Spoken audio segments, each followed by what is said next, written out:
Way too aggressive or completely appropriate? People talking tonight about how President Trump came out swinging in his first moments meeting with the NATO allies. Dealing with Russia, we are stronger. I think what we have seen is that... No, you're just making Russia richer. Well, you're not dealing with Russia, you're making Russia richer. The president wasted no time making his feelings known in his initial meeting with NATO Secretary General Jens Stoltenberg. We're protecting Germany, we're protecting France, we're protecting all of these countries.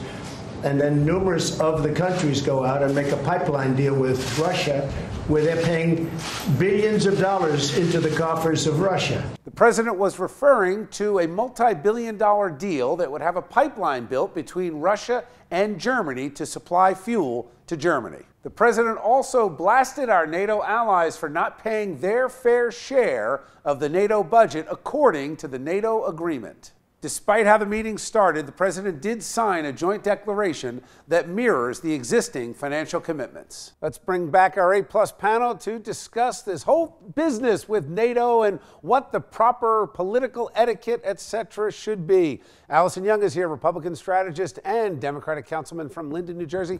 Peter Brown.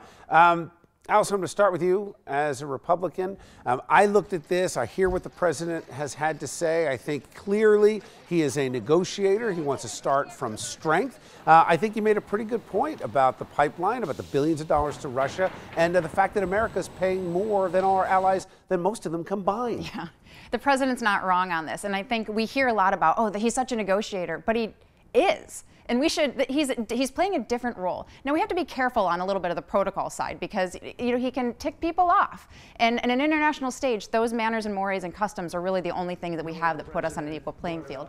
But I had the privilege of being with Vice President Pence in Philly a couple weeks ago, and he said in person to a small group of people, you really have to believe the president is this negotiator that he says that he is. And so he's getting things done. It might be different. We might not always like the way he's getting it done, but he's getting it done. To that point, Peter, what else said, I mean, protocol, there's a protocol officer, people are advising them, but it's not like he came in and refused to shake hands or anything like that. He just came in with some tough talk, and isn't that what you want your guy who's representing us over there doing? No, absolutely not, because I learned from a mentor of mine. He says you win by adding. In this case, you win by adding allies on your side, because you never know when you're going to need them.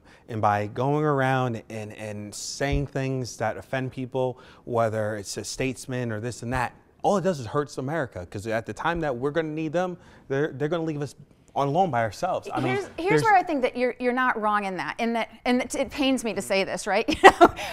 But the president what he's done with our allies is come in and bring a lot of tough talk to Brussels. Now what happens is we can't look at this in a vacuum. And next week when he meets with Putin, if all of a sudden he's buddy and patting Putin on the shoulder, when you look at if he's talking tough with our allies but then buddying up with Putin, that I think reverberates on the international stage. Okay, let's leave it there. Thanks.